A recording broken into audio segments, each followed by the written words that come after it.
Subhanahu wa Ta'ala semesta alam atas limpah nikmat yang diberikan pada kita semuanya. Salawat salam mudah-mudahan terus tercurah kehadiran beliau Rasulullah Sallallahu Alaihi Wasallam serta seluruh keluarga beliau, sahabat, kerabat dan pengikutnya, serta kita semuanya umatnya, umat dakwah ijabah yang senantiasa istiqamah konsisten dalam menjalankan dan mengajarkan masalah. Kita akan melanjutkan kajian kita Mukhtasar di Jamrah lil Bukhari sampai pada hadis nomor 49. Bismillahirrahmanirrahim. Qala al-mu'allif rahimahullahu taala wa nafa'na bihi wa bi'ulumihi fid dharain amin. An Abi Bakar As-Siddiq radhiyallahu taala anhu, dari Abu Bakar As-Siddiq radhiyallahu taala anhu, Sayyidina Abu Bakar As-Siddiq merupakan khalifah pertama. Ya, beliau adalah Khalifatul Rasul Nabi Rasulullah Sallallahu Alaihi Wasallam. Beliau meriwayatkan hadis, tetapi tidak banyak. Ya, beliau itu sahabat yang sering bersama Rasulullah, bahkan termasuk as-sabiqun al-awwalun, tetapi beliau meriwayatkan hadis tidak banyak. Beliau sibuk ngurusin pemerintahan pada masanya, menstabilkan, karena pada masa Khalifah Abu Bakar As-Siddiq banyak yang murtad, banyak yang tidak mau bayar zakat. Maka beliau banyak mengurusi kestabilan pemerintahannya. Nama aslinya adalah Abdullah ibnu Abi Quhafah.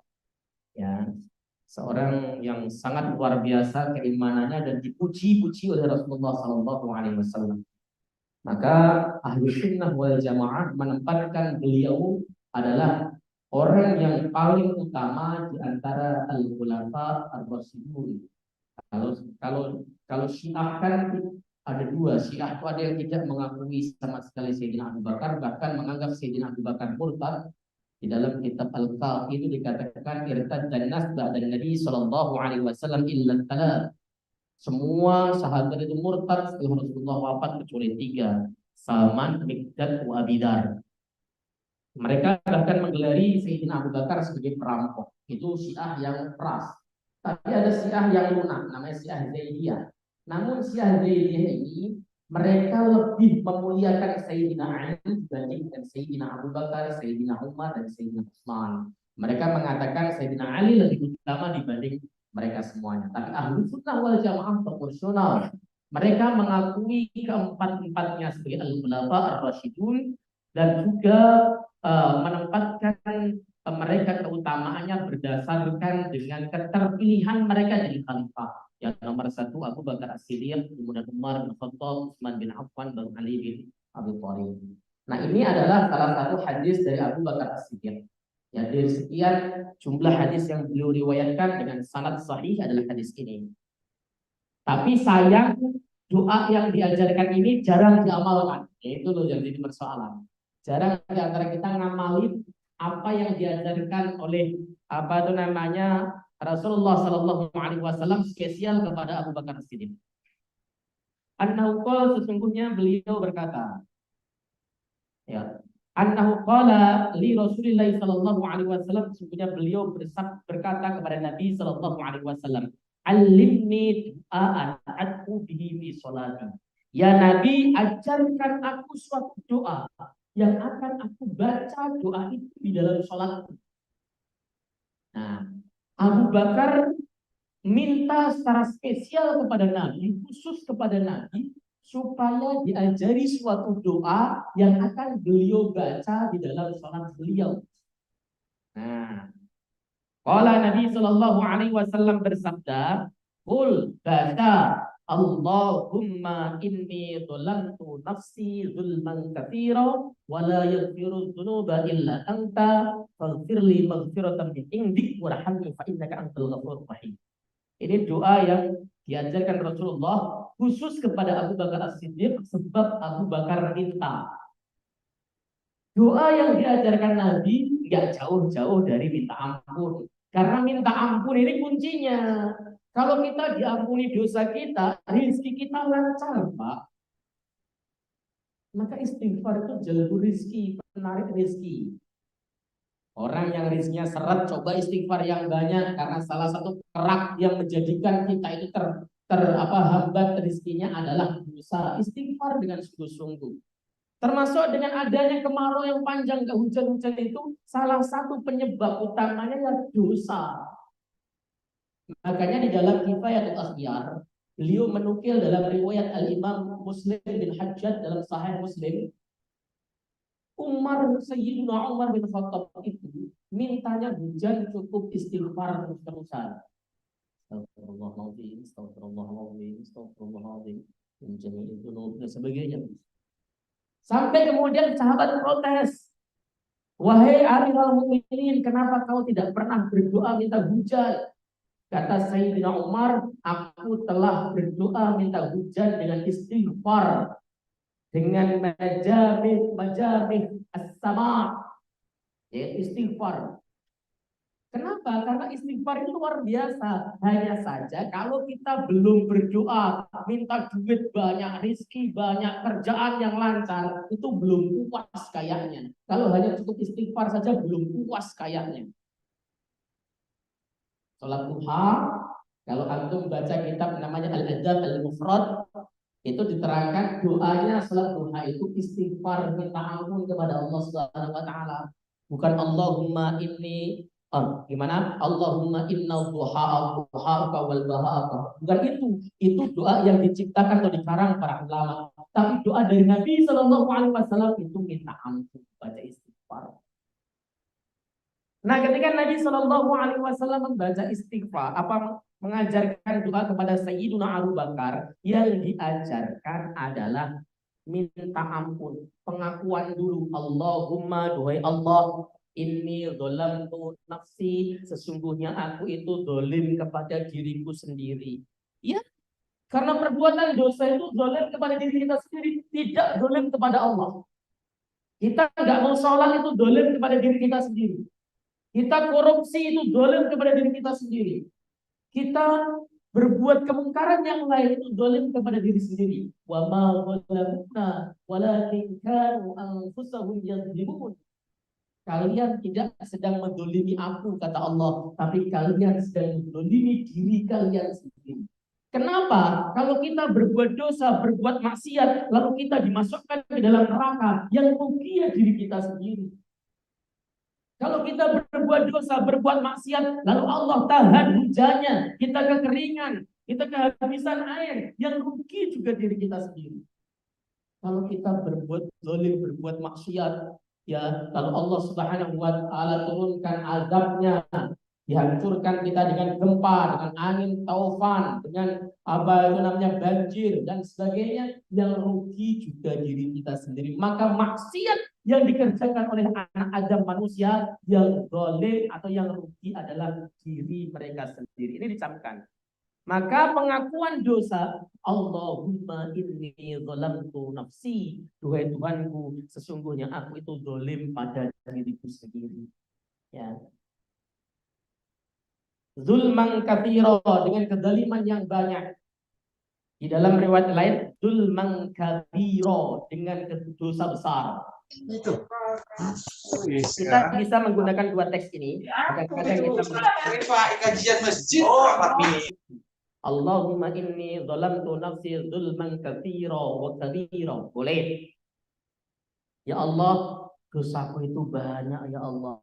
Hamba zalim kepada diri hamba sendiri. Wala yaghfiru dzunuba illa anta, dan tidak ada yang bisa mengampuni dosa kecuali Engkau. Maka faghfirli maghfiratan min indik, ampuni dosaku, berikan aku pengampunan dari sisimu. Warhamni, dan sayangi aku, innaka antal ghafurur rahim, sesungguhnya Engkau adalah Zat yang maha pengampun lagi maha penyayang. Kapan doa ini dibaca? Para ulama beda pendapat. Ada yang mengatakan dibaca pada saat tasyahud akhir qubailis salam. Dibaca pada tasyahud akhir sebelum salam.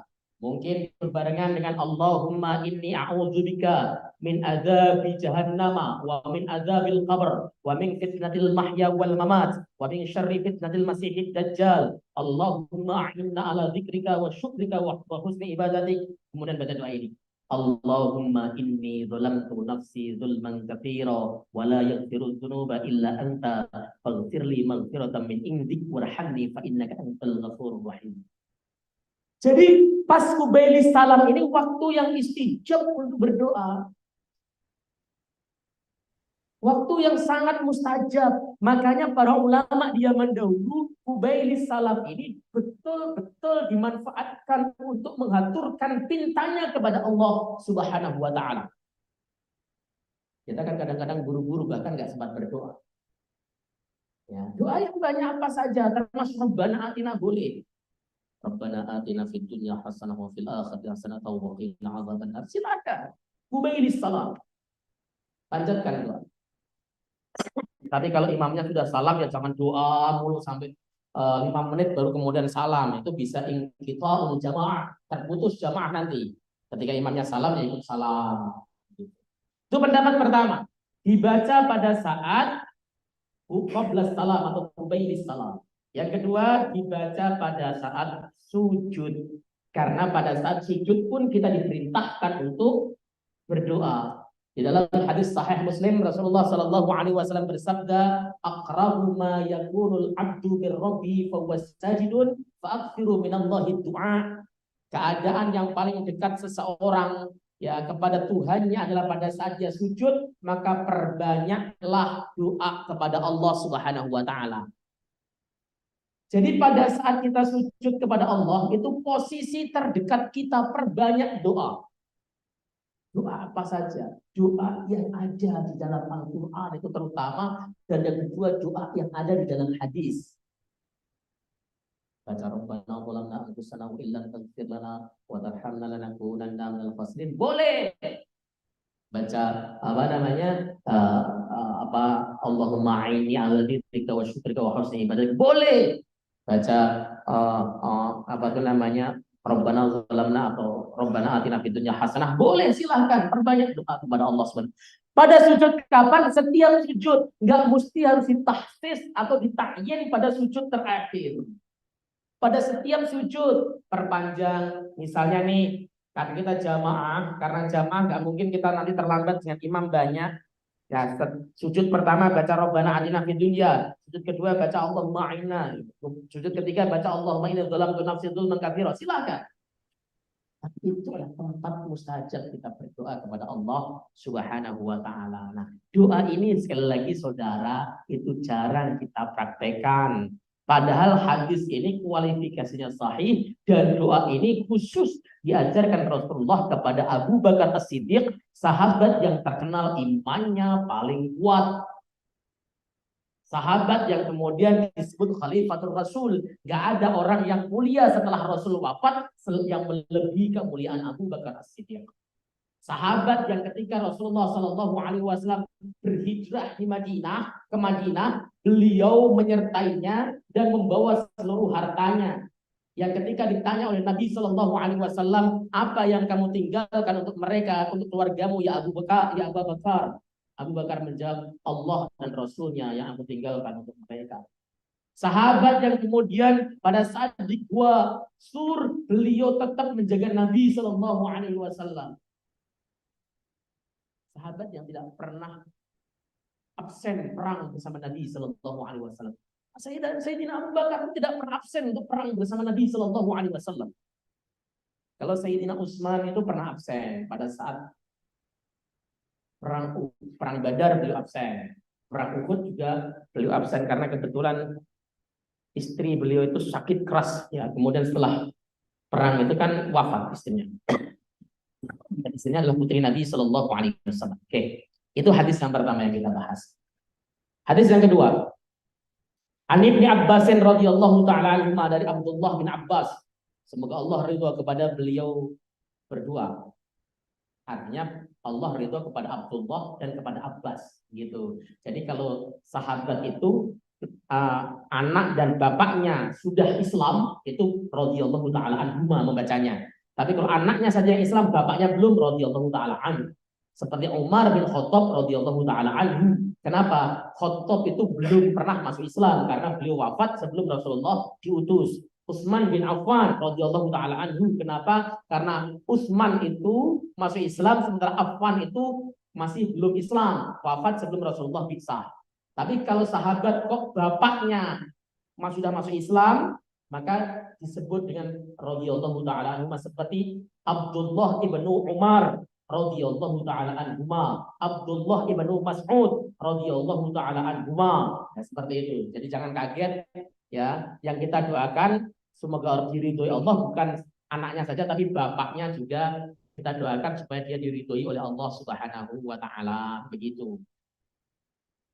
Ini hadis dari Ibnu Abbas. Artinya ini ungkapan Ibnu Abbas di dalam dirasah hadis namanya hadis mauquf.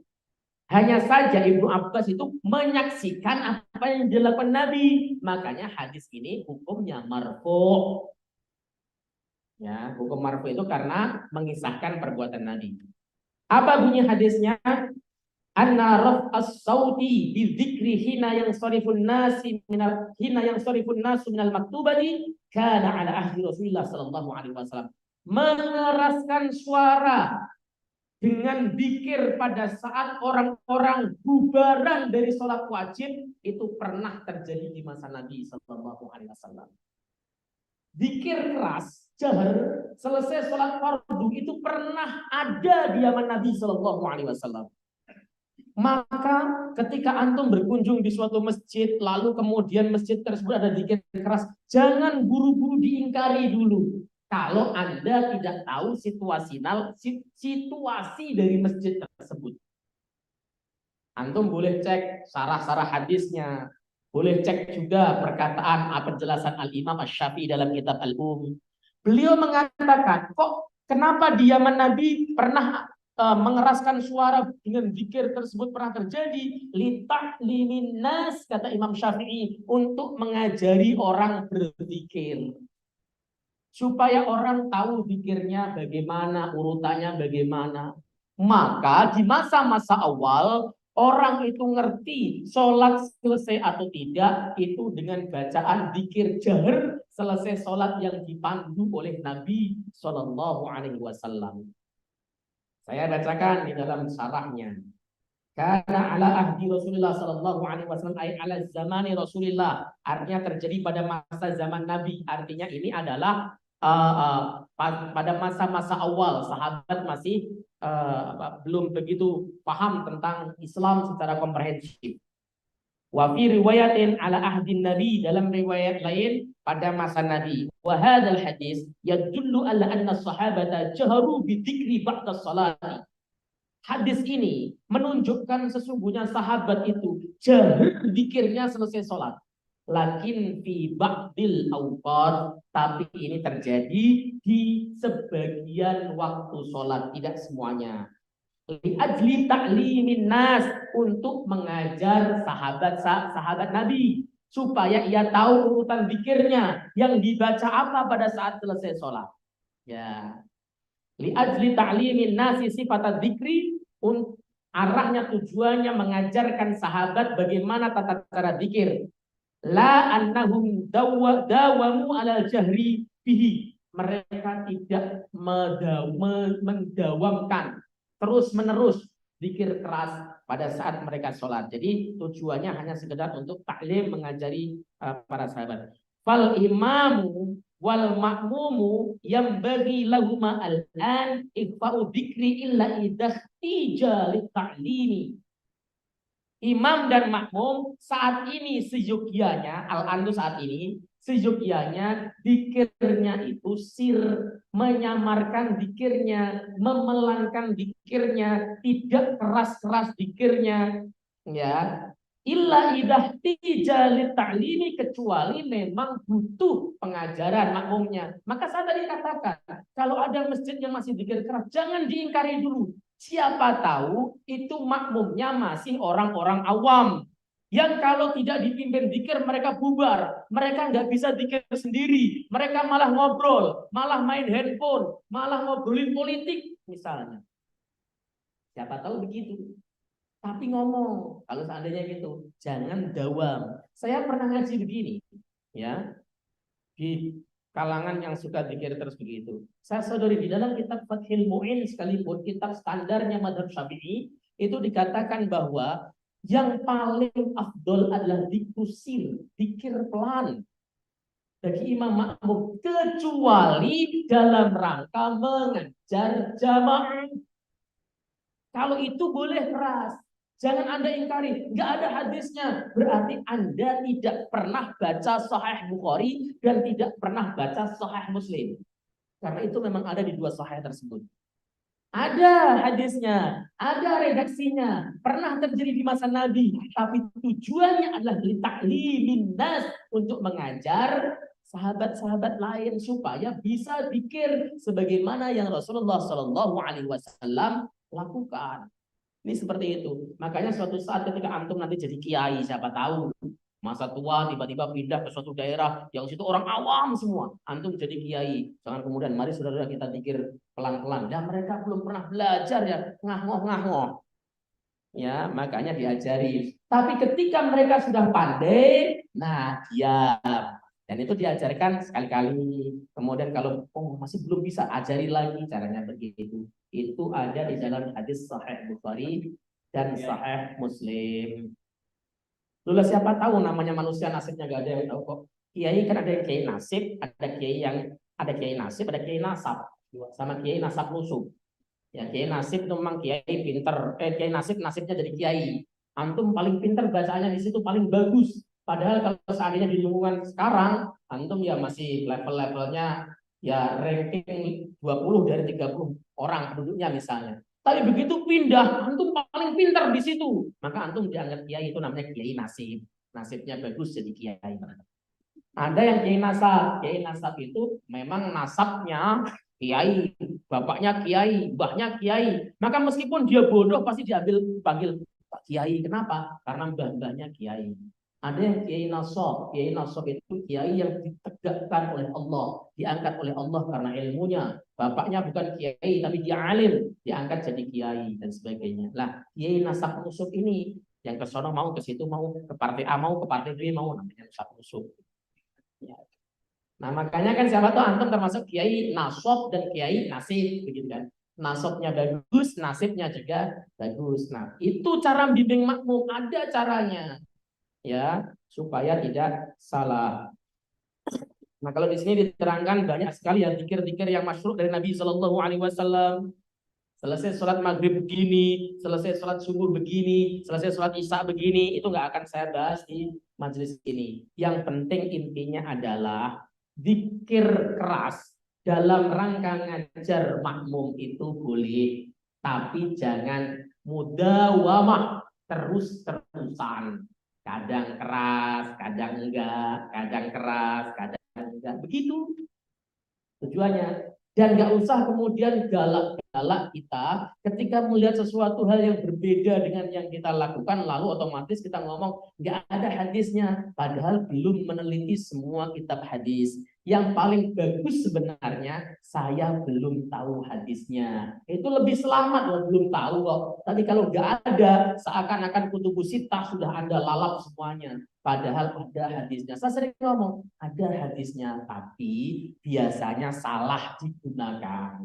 Hadisnya ada, mewujud hadisnya. Hadisnya Sahih Bukhari, Sahih Muslim kok clear. Tetapi menurut para ulama, pengamalannya adalah, penggunaannya adalah untuk mengajar para makmum supaya dia paham agama dengan baik dan benar. Saya rasa nggak usah diperpanjang. Takut mau saya tambahin satu hadis lagi malah kelingan gitu kan. Namanya belajar agama itu nggak usah kemudian kita buru-buru santai saja. Ada dua hadis ya, nanti bisa dicek, bisa di Google juga kalau antum nggak hafal tadi. Doa riwayat Abu Bakar apa itu namanya sebelum salam. Nah itu ada nanti. Allahumma inni dzulamtu nafsi dan sebagainya. Kalau memang antum punya kitabnya, dipoto, dihafalkan. Kenapa? Sunnah Nabi kalau nggak kita yang mulai, jangan-jangan nanti di anak kita sudah tidak dianggap sebagai sunnah. Sekali lagi, itu seperti yang saya jelaskan semalam di pengajian saya. Kenapa sih sholat istisqa itu perlu dilakukan? untuk mengajar kepada anak kita bahwa ada sunnah Nabi dalam rangka minta hujan, sehingga anak-anak kecil kita nanti ketika menghadapi masalah yang sama, mereka ingat, oh iya, Bapak dulu sholat istisqa, kita sholat istisqa, bukan malah ke pawang hujan, salah. Nah gitu maksudnya. Sholat istisqa itu mau hujan mau tidak itu urusan Allah. Yang penting laksanakan sunnah untuk mengajar anaknya, diajak, nak yuk kita laksanakan sholat istisqa.